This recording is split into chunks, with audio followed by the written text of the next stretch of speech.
Hello dear students of class 12th and 11th। आज मैं जो आपको पढ़ा रहा हूँ ये 12th क्लास वाले बच्चों और 11th वाले क्लास के जो बच्चे हैं दोनों के लिए काफ़ी उपयोगी होगा। ये 11th में भी है ये और आपका 12th में भी है और 12th में आपको ये केमिस्ट्री में भी है, इसलिए आप लोग इसको बहुत अच्छे से समझना है। हम लोगों ने जो अभी पिछले वीडियो में हम लोगों ने डीएनए कैसे जेनेटिक मटेरियल के रूप में काम करता है, आरएनए कैसे जेनेटिक मटेरियल के रूप में काम करता है, ये हम ऑलरेडी डिस्कस कर चुके हैं। अब डीएनए और आरएनए जब ये फैक्ट प्रूफ हो गया कि DNA act as a genetic material as well as RNA act as a genetic material, तो फिर साइंटिस्ट लोगों ने ये जानने की कोशिश की कि डीएनए की स्ट्रक्चर कैसी होती है, मतलब डीएनए का कंपोजिशन क्या है, केमिकल कंपोजिशन, आरएनए का केमिकल कंपोजिशन क्या है। तो पहले तो मैं आपको बता दूं डीएनए और आरएनए को कलेक्टिवली न्यूक्लिक एसिड कहते हैं और डीएनए का पूरा नाम डीऑक्सीराइबोन्यूक्लिक एसिड होता है और आरएनए का राइबोन्यूक्लिक एसिड होता है। तो बहुत बेसिक क्वेश्चन पूछ लेते कभी कभी वो 11th और 12th दोनों के पेपर में, न्यूक्लिक एसिड क्या है, इनके प्रकार लिखिए। What is nucleic acid, write their type. तो न्यूक्लिक एसिड की सबसे सरल डेफिनेशन, न्यूक्लियोटाइड्स के बहुलकों को न्यूक्लिक अम्ल कहते हैं। The polymer of nucleotides known as nucleic acid और they are of two type, दो प्रकार के होते हैं।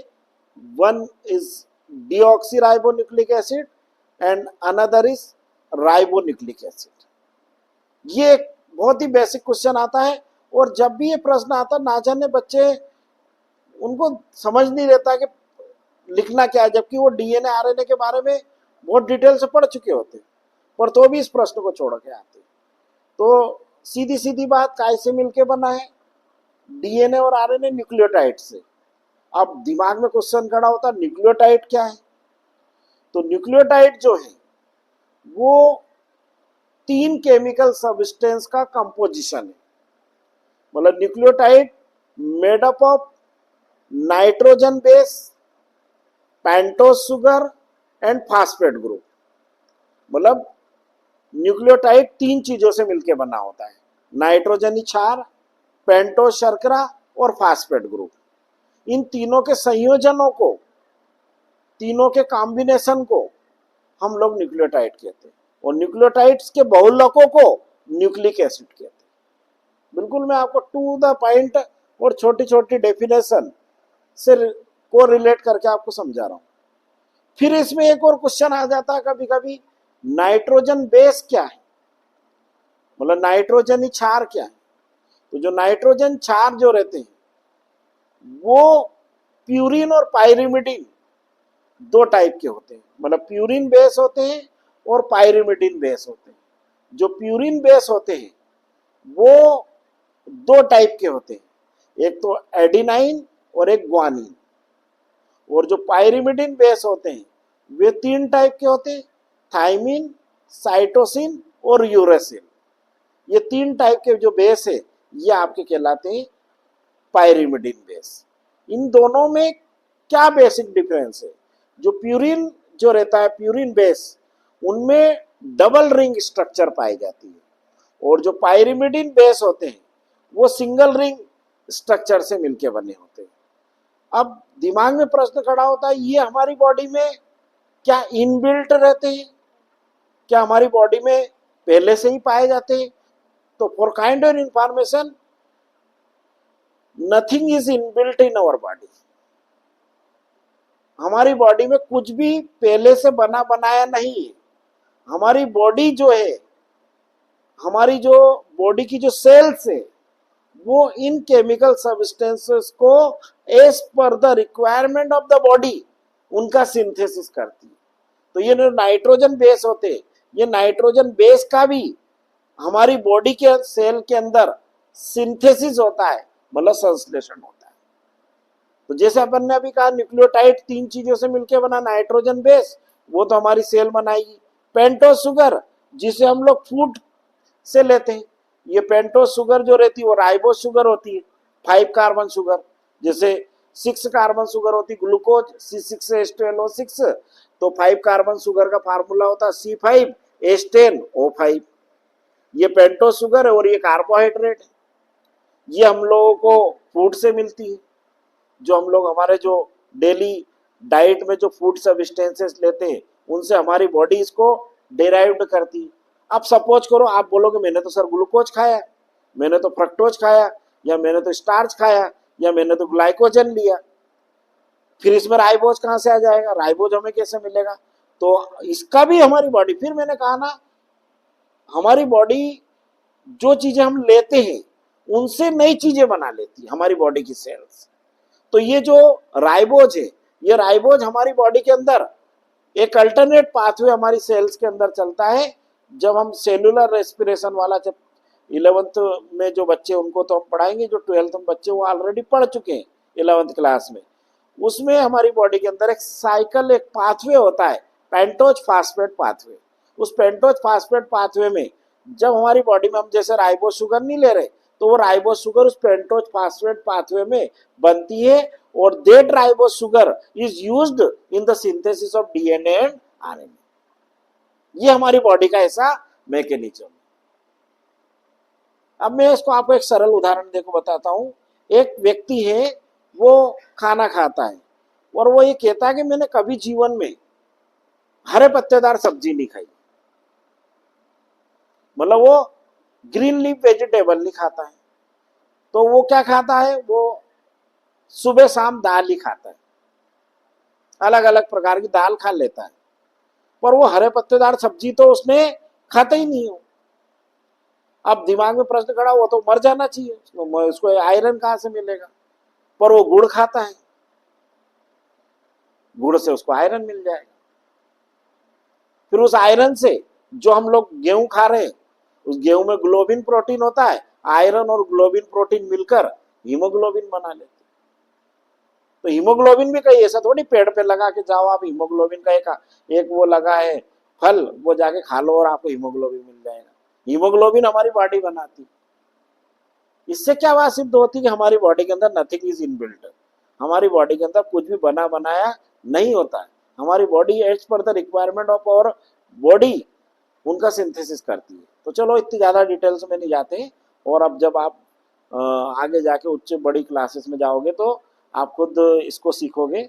अब चूंकि अपना जो लेवल है उस लेवल पे चलते, पर चूंकि ये आपके लिए बहुत जरूरी इंफॉर्मेशन थी इसलिए बताना मैंने उचित समझा। तो मैं आपको बता रहा था कि नाइट्रोजन बेस 2 टाइप के होते हैं। फिर पेंटोस शुगर, फास्फेट ग्रुप जो रहता है H3PO4, इन तीनों चीजों से मिलकर न्यूक्लियोटाइड बनता है। और इन तीनों में से अगर फास्फेट ग्रुप नहीं रहता है, मतलब नाइट्रोजन बेस और पेंटोस शुगर ही अगर रहता है, तो उसको न्यूक्लियोसाइड कहते हैं। तो कभी कभी एग्जामिनेशन में एक और क्वेश्चन आ जाता है कि न्यूक्लियोसाइड और न्यूक्लियोटाइड में क्या अंतर है। तो न्यूक्लियोसाइड और न्यूक्लियोटाइड में क्या अंतर हो जाएगा? Nucleotide is a combination of nitrogen base, pentose sugar and phosphate group. Nucleotide संयोजन है नाइट्रोजन क्षार, पेंटोस शर्करा और फास्फेट ग्रुप का, जबकि न्यूक्लियोसाइड में फास्फेट ग्रुप एब्सेंट होता है। ये क्वेश्चन हो गया। फिर अगर आपसे छोटी सी डेफिनेशन पूछ ले न्यूक्लियोटाइड क्या है, जो मैंने अभी आपको बताई दी, तो ऐसे इससे रिलेटेड 3 छोटे छोटे क्वेश्चन आते हैं। 3 छोटे छोटे क्वेश्चन कौन से हो गए? न्यूक्लिक एसिड क्या है, इनके प्रकार लिखिए। नाइट्रोजन बेस क्या है, इनके प्रकार लिखिए। तीसरा न्यूक्लियोटाइड क्या है, और चौथा न्यूक्लियोटाइड और न्यूक्लियोसाइड में क्या अंतर। अब हम जैसे बात करेंगे सबसे पहले डीएनए की।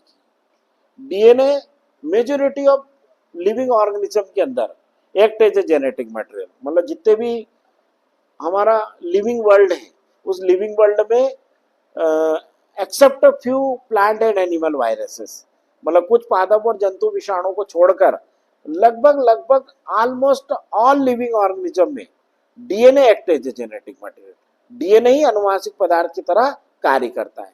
और जो डीएनए रहता है उस डीएनए की स्ट्रक्चर कैसी रहती है, डीएनए कहाँ पाया जाता है, तो डीएनए मैंने कहा ना बात चलती क्रोमोसोम से, क्रोमोसोम के ऊपर पाए जाते जीन्स, और जीन्स मिलकर बनना होता है डीएनए से।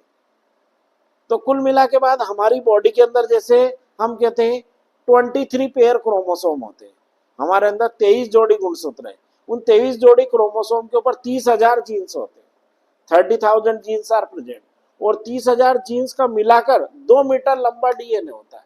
ये एक सेल की बात कर रहे हैं, नॉट की होल बॉडी। मतलब एक सेल के अंदर 23 क्रोमोसोम, 23 क्रोमोसोम के ऊपर 30,000 जीन्स, और 30,000 जीन्स के मिलाकर 2 मीटर लंबा डीएनए होता है। तो इस डीएनए की ऐसी कॉम्प्लिकेटेड स्ट्रक्चर को एक्सप्लेन करने के लिए वाटसन, क्रिक, रोजेलिंड फ्रैंकलिन और विल्किंस, ये 4 साइंटिस्ट थे। 4 साइंटिस्ट कौन कौन से, वाटसन, सेकंड क्रिक, तीसरा रोजेलिंड फ्रैंकलिन और चौथा विल्किंस। इन चारों साइंटिस्ट ने मिलकर X ray crystallography technique, X ray crystallography technique के आधार पर डीएनए की स्ट्रक्चर को एक्सप्लेन किया, और इस मॉडल को डीएनए की संरचना का वाटसन और क्रिक मॉडल कहते हैं। इस वाटसन और क्रिक मॉडल में वाटसन और क्रिक ने क्या समझाया वो आप लोगों को याद होना चाहिए। और ये क्वेश्चन परीक्षा के अंदर स्पेशली 12th क्लास में तो बहुत पूछते हैं। वो ऐसा क्वेश्चन आता है, डीएनए की संरचना के वाटसन एंड क्रिक मॉडल को समझाइए, explain Watson and Crick model of DNA structure. तो मैंने आपको बताया कि वाटसन और क्रिक ने रोजेलिंड फ्रैंकलिन और विल्किंस के साथ मिलकर इस डबल हेलिकल मॉडल को प्रपोज किया, और इस डबल हेलिकल मॉडल में उन्होंने बताया कि जो डीएनए रहता है वो डीएनए डबल स्ट्रैंडेड रहता है। मतलब डीएनए में 2 हेलिक्स होते हैं, और दोनों हेलिक्स जो रहते हैं वो दोनों helix large number of nucleotide से मिलकर बने होते हैं। मतलब each helix consist of large number of nucleotides, मतलब प्रत्येक हेलिक्स में असंख्य न्यूक्लियोटाइड्स होते हैं। और जो न्यूक्लियोटाइड्स रहते हैं वो मैंने अभी आपको बता दिया, नाइट्रोजन बेस, पेंटोज शुगर और फास्फेट ग्रुप का कॉम्बिनेशन होता है। तो सेकंड पॉइंट उन्होंने बताया कि डीएनए न्यूक्लियोटाइड्स का बहुलक है, DNA is a polymer of nucleotides. फिर तीसरा उन्होंने बताया कि जो डीएनए जो रहता है उसका जो साइड चेन होती है जिसको हम उसकी बैकबोन कहते हैं, वो बैकबोन जो रहती है वो उसमें जो न्यूक्लियोटाइड्स रहते हैं वो न्यूक्लियोटाइड्स आपस में फास्फोडाइस्टर बॉन्ड से जुड़े रहते हैं। फास्फोडाइस्टर बॉन्ड जो रहता है वो फास्फोडाइस्टर बॉन्ड उनको जोड़ता है। ये क्वेश्चन भी परीक्षा के अंदर बहुत पूछते हैं। ऐसा क्वेश्चन पूछते हैं वो कि डीएनए में न्यूक्लियोटाइड आपस में किस बंध के द्वारा जुड़े रहते हैं। तो बच्चे इसमें जनरली हाइड्रोजन बॉन्ड लिख के आते हैं, तो इसका राइट आंसर होगा फास्फोडाइस्टर बॉन्ड। फास्फोडाइस्टर बॉन्ड से वो जुड़े रहते हैं। और बीच में जो दोनों हेलिक्स रहते हैं वो दोनों हेलिक्स एक दूसरे के पैरेलल होते हैं, और दोनों मतलब दोनों की लेंथ सेम होती है। जैसे हमारी टांगे, दोनों टांगों की लंबाई सेम है, ऐसा नहीं कि एक टांग लंबी और एक टांग छोटी है, क्योंकि दोनों टांगों में इक्वल नंबर ऑफ बोन्स है। जैसे ये राइट लेग है अपनी, तो इस राइट लेग में भी 30 बोन है, तो लेफ्ट लेग में भी 30 बोन। इस राइट हैंड में भी 30 हड्डियां हैं, तो इस लेफ्ट हैंड में भी 30 हड्डियां। मतलब ये हमारा दोनों हाथ और दोनों पैर बराबर है। तो दोनों हेलिक्स एक दूसरे के कॉम्प्लीमेंट्री होते हैं। कॉम्प्लीमेंट्री मतलब संपूरक होते हैं।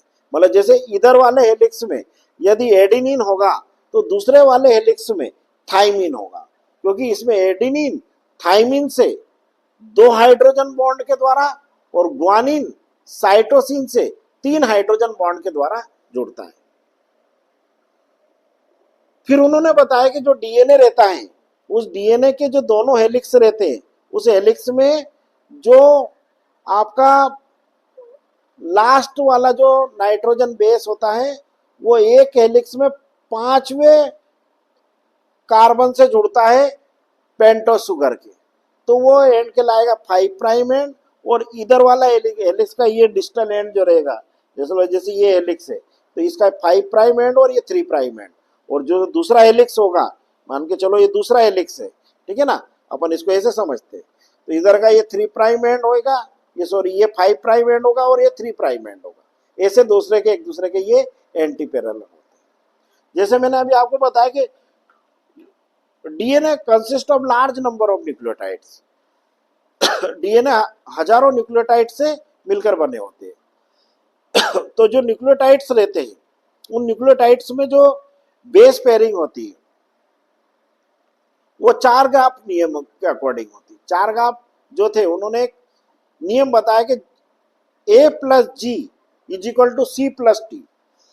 ए और जी कौन से बेस है, अभी आपको मैंने बताया प्यूरिन, और साइमिन और साइटोसिन और थाइमिन कौन से बेस है, पायरिमिडिन। मतलब प्यूरिन जितने होंगे उतने ही पायरिमिडिन होंगे। अभी मैंने आपको बताया कि असंख्य न्यूक्लियोटाइड से मिलकर बना, तो उन्होंने बताया कि ऐसे तो कितना बड़ा अपन समझेंगे, तो उन्होंने एक 10 न्यूक्लियोटाइड लंबे डीएनए स्ट्रैंड की एक हेलिक्स की पिच नापी।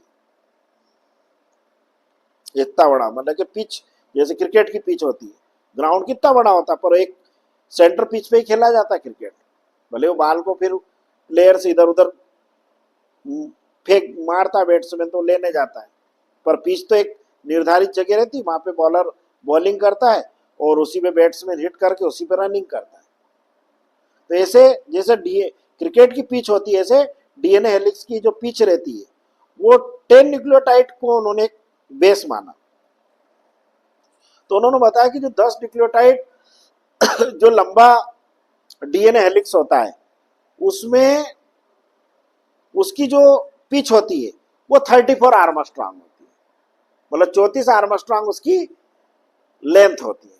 और डीएनए के हेलिक्स के जैसे ये हेलिक्स है और ये हेलिक्स है, इन दोनों हेलिक्स का जो डायमीटर होगा, मतलब जो व्यास होगा, वो 20 आर्मस्ट्रांग होगा। ये बहुत इंपॉर्टेंट पॉइंट है, यहाँ पे याद रखना, ये भी परीक्षा के अंदर क्वेश्चन पूछा गया है कि डीएनए हेलिक्स के दोनों हेलिक्स का व्यास कितना होता है, डायमीटर कितना होता है, तो 20 आर्मस्ट्रांग होगा। Armstrong it is a unit of measurement in biology, और आर्मस्ट्रांग से छोटा कुछ भी नहीं, मतलब जीव विज्ञान में मापन की सबसे छोटी इकाई, मतलब the smallest unit of measurement in biology is a Armstrong.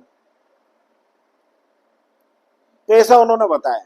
तो क्या हो गया, डीएनए के 10 न्यूक्लियोटाइड लंबे हेलिक्स की पिच कितनी होगी, 34 आर्मस्ट्रांग की, और दोनों हेलिक्स का जो डायमीटर है, दोनों हेलिक्स का जो व्यास है वो होगा 20 आर्मस्ट्रांग। तो किन्हीं भी दो न्यूक्लियोटाइड के बीच की डिस्टेंस होगी 3.4 आर्मस्ट्रांग। ये भी बात वाटसन एंड क्रिक ने बताई। फिर उन्होंने वाटसन एंड क्रिक ने बताया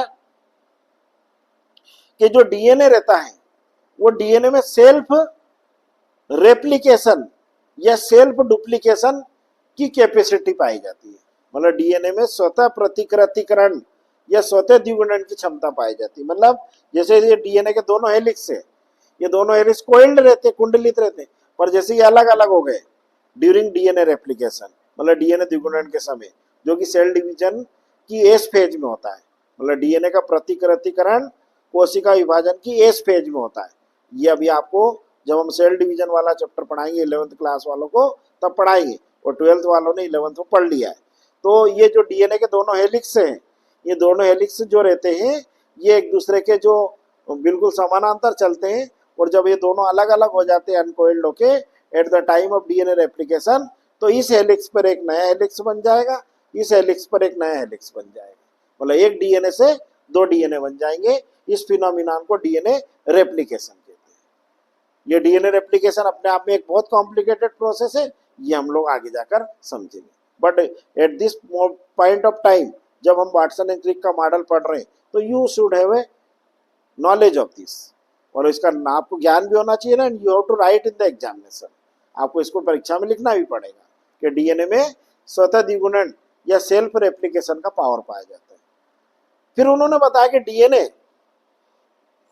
act as genetic material in almost all living organism, मतलब डीएनए समस्त जीवधारियों में आनुवांशिक पदार्थ की तरह कार्य करता है और एक पीढ़ी से दूसरी पीढ़ी में वंशानुगत होता है, means inherited from one parents to offspring, या फिर one generation to another generation.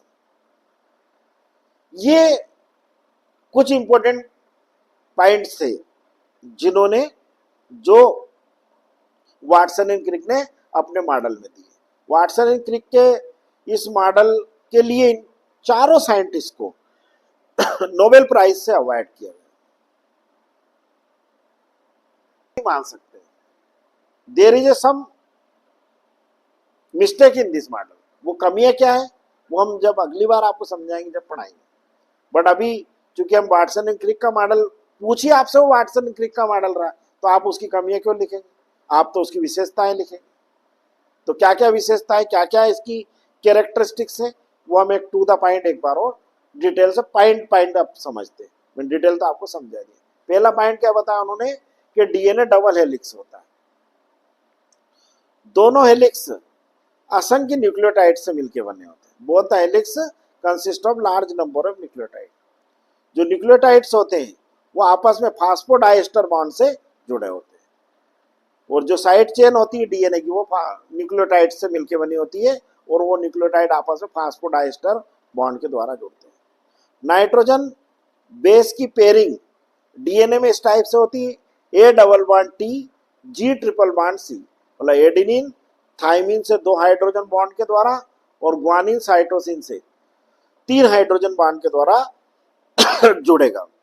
फिर उन्होंने बताया कि डीएनए के जो 10 न्यूक्लियोटाइड जो लंबा एक हेलिक्स होता है उसकी जो पिच होती है, उसकी जो लंबाई होती है वो 34 आर्मस्ट्रॉन्ग होती है, और डीएनए हेलिक्स दोनों हेलिक्स का व्यास जो डायमीटर होता है वो दोनों डायमीटर होता है 20 आर्मस्ट्रॉन्ग का। और डीएनए में सेल्फ रेप्लिकेशन या सेल्फ डुप्लीकेशन की क्षमता पाई जाती है, मतलब DNA possesses the capacity of self replication और सेल्फ डुप्लीकेशन। और उन्होंने बताया कि DNA act as a genetic material in almost all living organism and generated from parents to offspring. ये आपका वाटसन एंड क्रिक के मॉडल की कुछ प्रमुख विशेषताएं थी। तो वाटसन एंड क्रिक का बहुत ही उपयोगी मॉडल है ये, जो परीक्षा के अंदर आता है।